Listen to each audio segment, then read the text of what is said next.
America में राष्ट्रपति चुनाव होना है, लेकिन इससे पहले अब आपको हम 5 मिनट में समझाते हैं कि आखिर अमेरिका में राष्ट्रपति चुनाव होते कैसे हैं। आसान ढंग से आप इसको यहाँ पर समझिए। अमेरिका में राष्ट्रपति पद के लिए चुनाव काफी दिलचस्प स्थिति में पहुंच गए और आजकल दुनिया भर के मीडिया में इन चुनावों का जिक्र प्रमुखता से होने लगा है। दरअसल सत्ताधारी डेमोक्रेटिक पार्टी के आधिकारिक उम्मीदवार और मौजूदा प्रेसिडेंट ही चुनावी दौड़ से हटते हुए नजर आ रहे हैं और ये चुनाव काफी दिलचस्प इसके बाद होने लगा। रिपब्लिकन पार्टी के उम्मीदवार डोनाल्ड ट्रंप अपने चुनावी अभियान में जुट गए हैं, तो बाइडेन के हटने के बाद उपराष्ट्रपति कमला हैरिस दौड़ में शामिल हो गई हैं। अब अमेरिकी राष्ट्रपति चुनाव से जुड़े कुछ प्रमुख सवाल का आसान भाषा में हम आपको जवाब देते हैं, जिससे आप पूरे चुनाव और चुनावी प्रक्रिया को आसानी से आसान भाषा में समझेंगे। तो सबसे पहला सवाल है, अमेरिकी राष्ट्रपति चुनाव कब है? तो इसका जवाब यह है कि ये चुनाव 5 नवंबर 2024 को होगा। जो भी चुनाव में जीतेगा वो 8 जनवरी 2025 से व्हाइट हाउस में 4 साल का कार्यकाल पूरा करेगा। राष्ट्रपति के पास कुछ कानून खुद पारित करने की शक्ति है, लेकिन आमतौर पर उन्हें कानून पारित करने के लिए कांग्रेस के साथ मिलकर काम करना पड़ता है। विश्व मंच पर अमेरिकी नेता को विदेश में देश का प्रतिनिधित्व करने और विदेश नीति संचालित करने की पूरी आजादी होती है। अब दूसरा सवाल, उम्मीदवार कौन है और उनका नामांकन कैसे किया जाता है? इसका जवाब है कि दोनों मुख्य पार्टियां राज्य प्राइमरी और कॉकस नामक मतदान की एक श्रृंखला आयोजित करके राष्ट्रपति पद के उम्मीदवार को नामित करती हैं, जहां लोग चुनते हैं कि वो अपना चुनाव में पार्टी का नेतृत्व किसको करना चाहते हैं। रिपब्लिकन पार्टी में पूर्व राष्ट्रपति डोनाल्ड ट्रंप ने प्रतिद्वंदियों पर भारी बढ़त के साथ अपनी पार्टी का समर्थन हासिल किया है। इसके बाद वो रिपब्लिकन पार्टी के आधिकारिक उम्मीदवार बन गए। डेमोक्रेटिक पार्टी में पहले मौजूदा राष्ट्रपति जो बाइडेन थे। आधिकारिक उम्मीदवार वही थे, लेकिन उनके स्वास्थ्य और टीवी डिबेट में ट्रंप के साथ उनके मुकाबले के बाद जब उन पर सवाल उठने लगे तो उन्होंने दौड़ से अलग होने का फैसला ले लिया। अब उपराष्ट्रपति अपनी पार्टी के नामांकन की दौड़ में सबसे आगे हैं। डेमोक्रेटिक पार्टी में उन्हें जितना समर्थन मिल रहा है उससे ये लग रहा है कि उन्हें आधिकारिक उम्मीदवार होने में कोई दिक्कत नहीं होगी। इसके बाद वो अपना चुनाव अभियान शुरू कर देंगी। तीसरा सवाल यह है कि कमला हैरिस की उम्मीदवारी पर डेमोक्रेटिक पार्टी अंतिम मुहर आखिर कब तक लगाएगी? 19 अगस्त के दिन शिकागो में डेमोक्रेटिक पार्टी का अधिवेशन होगा, जिसमें उन्हें पार्टी का आधिकारिक उम्मीदवार घोषित किया जा सकता है। अगला सवाल, क्या अमेरिकी राष्ट्रपति पद के चुनाव में दूसरी पार्टियां या स्वतंत्र उम्मीदवार नहीं खड़े होते? बिल्कुल ऐसा होता है। राष्ट्रपति पद के लिए कुछ स्वतंत्र उम्मीदवार भी चुनाव लड़ रहे हैं, जिनमें पूर्व राष्ट्रपति जॉन एफ कैनेडी के भतीजे रॉबर्ट एफ कैनेडी जूनियर भी शामिल हैं।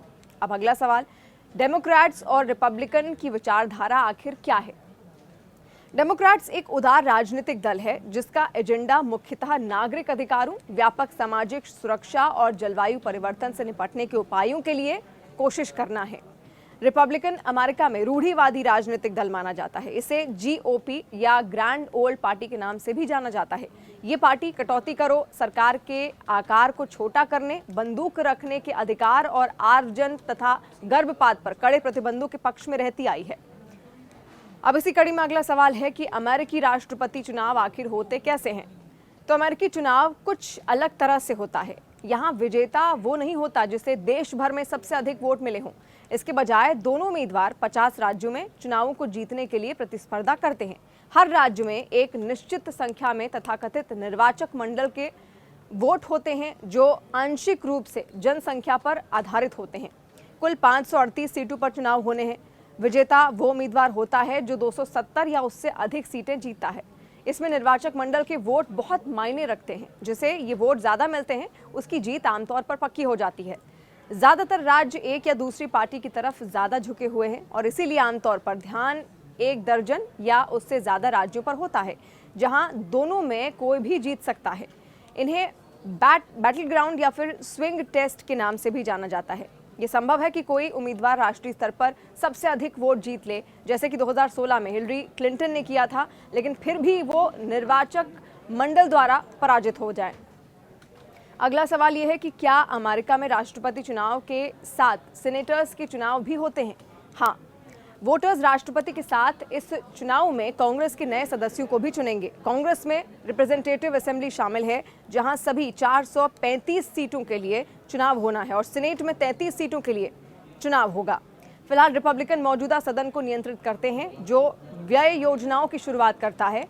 तो तो सीनेट में डेमोक्रेट बहुमत में है। सीनेट की ही सरकार में प्रमुख नियुक्तियों पर मतदान करता है। ये दोनों सदन कानून पारित करते हैं। यदि किसी भी सदन में नियंत्रक पक्ष राष्ट्रपति से असहमत हो तो व्हाइट हाउस की योजनाओं पर अंकुश लगा सकते हैं। अगला सवाल है कि हमें कब पता चलेगा कि चुनाव कौन जीत गया है। आमतौर पर चुनाव की रात ही विजेता की घोषणा कर दी जाती है, लेकिन 2020 में सभी वोटों की गिनती में कुछ दिन यहां पर लग गए थे। इसी कड़ी में अगला सवाल यह है कि अमेरिकी चुनाव में आखिर कौन मतदान कर सकता है। तो यदि आप अमेरिकी नागरिक हैं और आपकी आयु 18 वर्ष या उससे अधिक है तो आपको राष्ट्रपति चुनाव में मतदान करने का अधिकार होना चाहिए, जो हर वर्ष में होता है। अगला सवाल यह है कि निर्वाचक मंडल या फिर इलेक्टोरल वोट क्या होता है, जो अमेरिकी चुनाव में खासा मायने रखता है। दरअसल निर्वाचक मंडल एक ऐसी प्रक्रिया है जिसमें प्रत्येक राज्य से वहां की जनसंख्या के अनुपात में निर्वाचक या फिर प्रतिनिधि अपना वोट डालते हैं। ये निर्धारित करते हैं कि राष्ट्रपति आखिर कौन होगा। प्रत्येक राज्य को कांग्रेस में उसके प्रतिनिधित्व के आधार पर एक निश्चित संख्या में निर्वाचक मिलते हैं।